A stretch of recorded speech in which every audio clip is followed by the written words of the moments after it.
உயிர் மேலாண்மை நண்பர்களுக்கு வணக்கம்ங்க. இன்னைக்கு இந்த வீடியோல என்ன பார்க்க போறோம் அப்படின்னு கேட்டிங்கன்னா, வாடல் நோய் அப்படின்னா என்ன, அது எதனால வருது, அது பார்த்தீங்கன்னா என்னென்ன பிரச்சனை பண்ணும், அது எந்த பயிருக்கெல்லாம் வரும், நம்ம அதுக்கு என்ன தீர்வுக்கு எது கொடுக்கணும் அப்படின்றத பற்றி இந்த வீடியோல தெளிவாக பார்க்க போறோம். இப்போ பார்த்தீங்கன்னா முதல்ல வாடல் நோயான அறிகுறி அது எதனால வருது அப்படின்ட்டு பார்த்துடலாங்களா.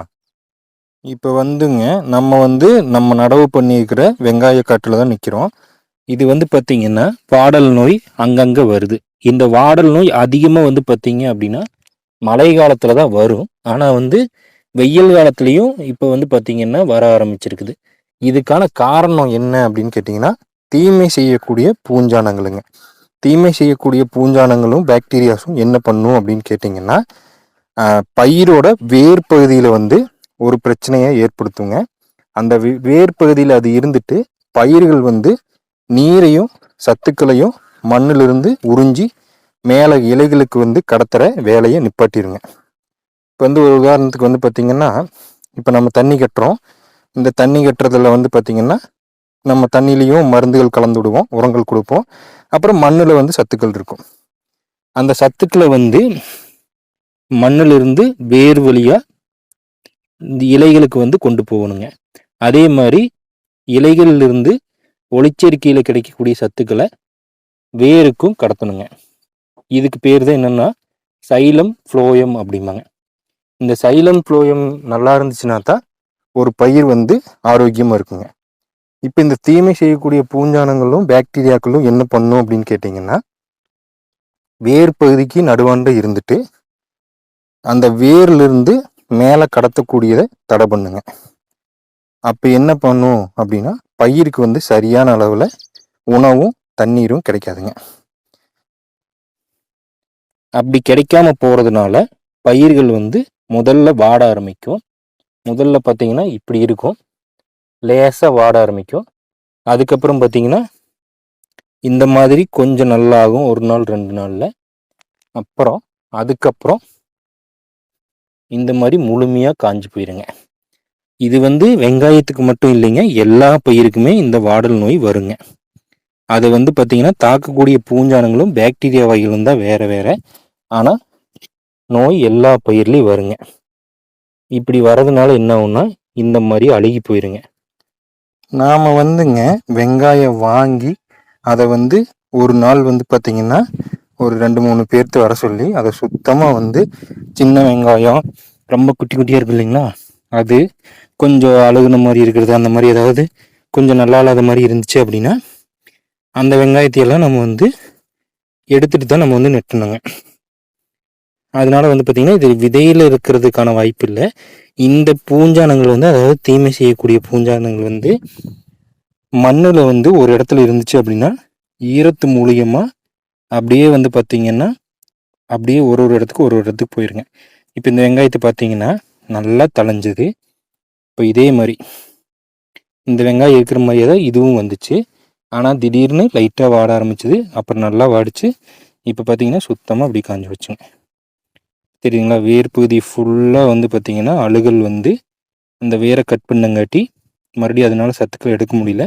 அதுக்கப்புறம் ஈரமாக இருக்கிறதுனால ஆட்டோமேட்டிக்காக பார்த்தீங்கன்னா அழுகிடும்.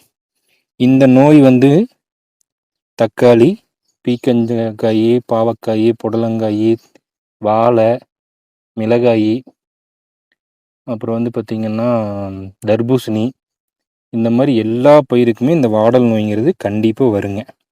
அது காலத்தோட தட்பவெப்ப நிலையை பொறுத்தும் மண்ணோட இதையை பொறுத்தும் நம்மளுக்கு இந்த பிரச்சனை வருங்க.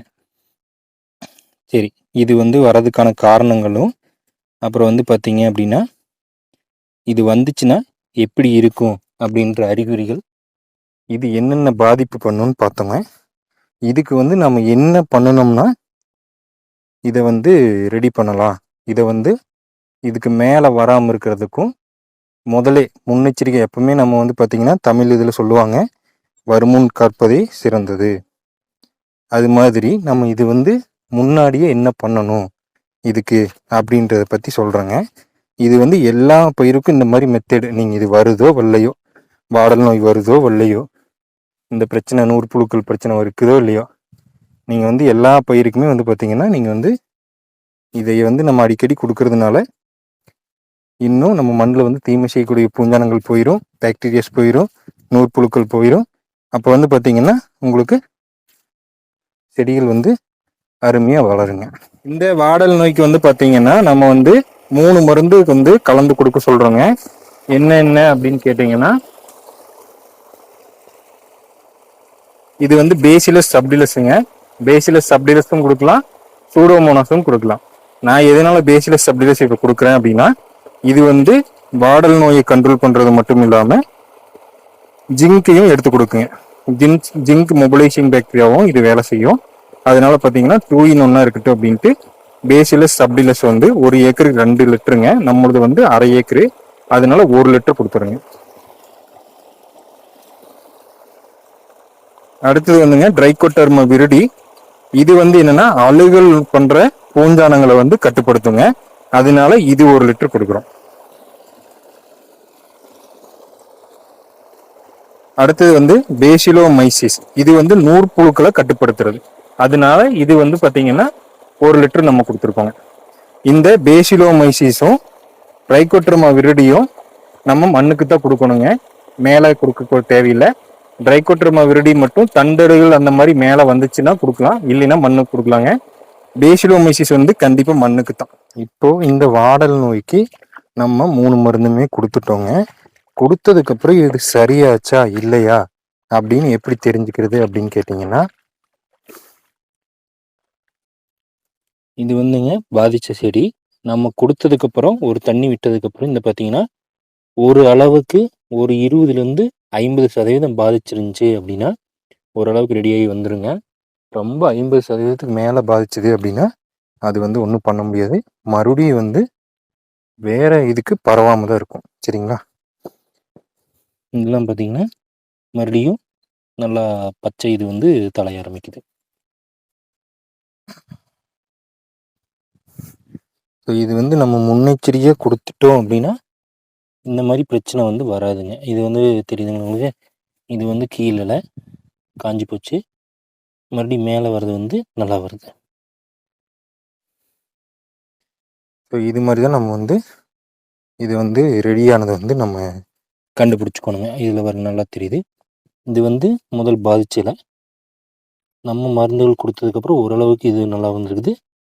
இது அதுக்கப்புறம் கொஞ்சம் இதாக இருக்குது. இந்த இலை வந்து நல்லாவே பச்சை திரும்பிடுச்சு.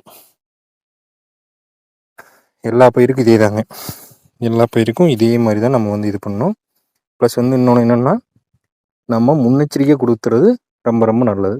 எந்த பயிராக இருந்தாலும் நம்ம வந்து ஒரு 3 வாட்டி அதோட பயிரோட டைமை பொறுத்து, ஒரு 3 மாதத்து பயிர்னா மாதத்துக்கு ஒருக்கா, 6 மாதத்துக்கு பயிர்னா 2 மாதத்துக்கு ஒருக்கா, வருஷத்துக்கு பயிர்னா 3 மாதம் 4 மாதத்துக்கு ஒருக்கா நம்ம கொடுத்துட்டோம்னா இந்த பிரச்சனை வராதுங்க. இது எல்லாருமே எத்தனை லிட்டர் தண்ணியில் கலந்து கொடுக்குறது அப்படின்னு கேட்பீங்க. லிட்டர் தண்ணி முக்கியம் இல்லைங்க. ட்ரிப்பில் கொடுக்குற மாதிரி இருந்தால் ஒரு 200 லிட்டர் பேரில் கலந்து சாயங்காலம் நேரம் கொடுங்க. எப்பவுமே நம்ம உயிர் மருந்துகள் வந்து சாயங்கால நேரம் தான் கொடுக்கணும். சாயங்கால நேரம் ஒரு 200 லிட்டர் தண்ணியில் கலந்து ஒரு ஏக்கருக்கு pseudomonas 2 litre, trichoderma viride 2 litre, paecilomyces 2 litre, 3ஐயும் கலந்து கொடுத்துருங்க. சரிங்களா? இது கட்டு தண்ணி கட்டுறீங்கன்னா அதுக்கு தகுந்த மாதிரி 200 லிட்டர் பேரலோ அல்லது 2 பேரலோ நீங்கள் வந்து கொஞ்சம் கொஞ்சமாக தண்ணியில் கலந்து இந்த மாதிரி தண்ணி பாயும்போது கலந்து கொடுத்துருங்க. சரிங்களா? இது யாராச்சும் தேவைப்பட்டுச்சு அப்படின்னா நம்ம கடை வந்துங்க கோபியிலிருந்து ஈரோடு போகிற ரோட்டில் கரெக்டாக ஒரு ஆர்ச்சி பக்கத்தால் இருக்குதுங்க. நீங்கள் நேரில் வந்து வாங்கிக்கலாம். வர முடியாதுங்க, என்னோடய நம்பர் வந்து 87 60 60 32 36.